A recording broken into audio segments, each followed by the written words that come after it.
Hey guys, I'm Josh, and this is Milton, and we design gnarly electric skateboards.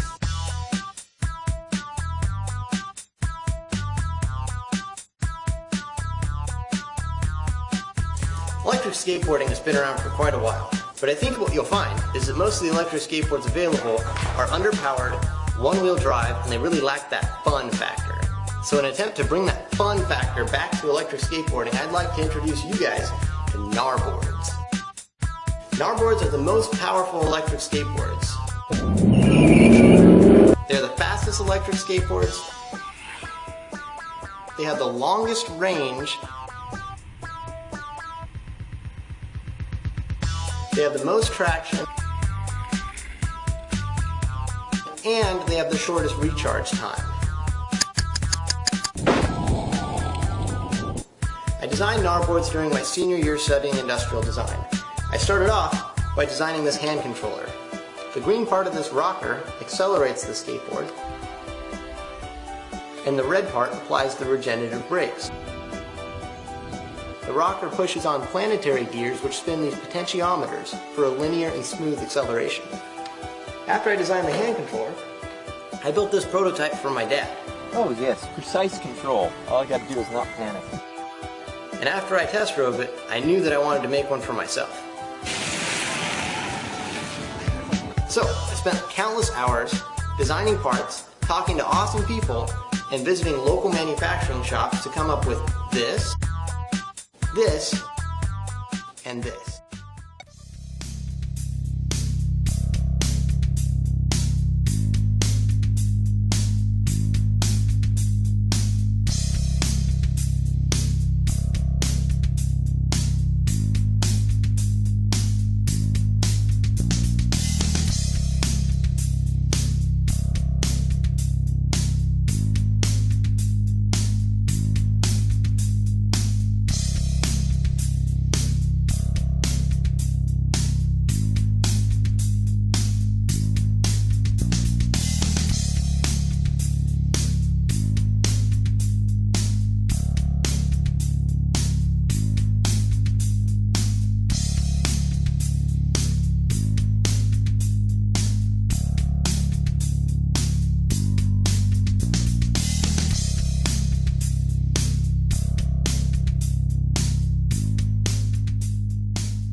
What's up guys, I'm Dalton Smith. Tyler Rago.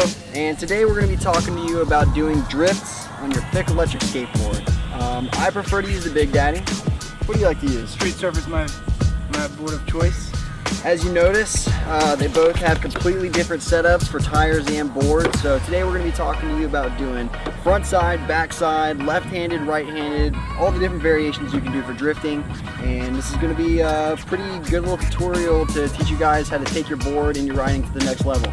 You ready, boss? Yeah. Let's get it. Alright guys, so I'm about to talk to you about the Big Daddy and the difference in between a drawn out drift and a quick whip. So we're going to be doing front side and back side.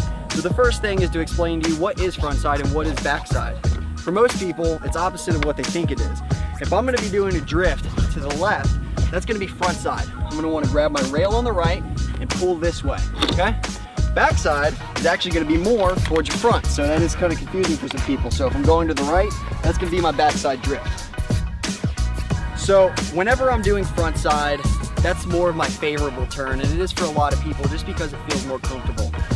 I'm going to be getting real low. I like to keep a little bit more weight on my back than in the front, and it depends on if I want to do a drawn out turn or a big whip. So the first thing I'm going to be showing you is more of a drawn out drift. You want to have a nice speed going, nothing that's going to kill you by any means, and you want to get comfortable, you want to get low and visually draw the line in your head, follow through, give it some practice, and you'll find that sweet spot with your speed, with your hands, your feet, the whole 9 yards. Next, I'm going to be showing you guys how to do a quick whip. You're going to want a little bit more speed, but more importantly, it's about how you distribute your weight. I'm essentially going to stomp on the gas and stomp on my back foot and just dig into the ground. So the last thing I'm going to be showing you guys is the backside drift and the backside whip. This does take a little bit more practice. I recommend you start in the grass before you get into the gravel and dirt. I like to get nice and high. Sometimes I'll grab the handle, sometimes I'll just grab the deck. And again, the harder you pull your throttle, the more of a whip you're going to get. Alright guys, so that's all there is to do in the front side and back side drifting on your Big Daddy skateboard. Remember, it's all about your speed and your weight distribution, so have fun, be safe. And now we're going to have Tyler tell you about the Street Surfer.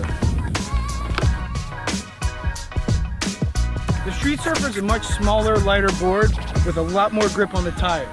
We're going to be going over exactly what Dalton just went over, but where I like to keep my weight and my feet when doing the front and back side drifts. Now I prefer the front side drift and whip. So for the front side whip, gonna get real low and back on the board, grabbing that handle. Now once you get into that turn, you wanna accelerate and really kick that leg out, leaning back and just really forcing it around. So we'll start with that and I'll show you how to do it. So you're gonna notice how I kick my leg out real hard, shifting my weight back to really get that tail to fling around. For this next one, I want to kind of draw it out, a long drift, and get to turn out of it with some speed. So as you can see, I let the board do the work on that one. I held my line, held my acceleration, and just really followed it through. So now we're going to be going over backside, which I really don't prefer, but it's going to be the same thing, everything's just opposite. Getting low, left hand on the rail, digging out in front now, and making sure that you're not kicking out too hard to spin it, and not falling out forward on your face. We're gonna start out with the backside whip and then go right into the backside drift, and you'll be able to see the difference.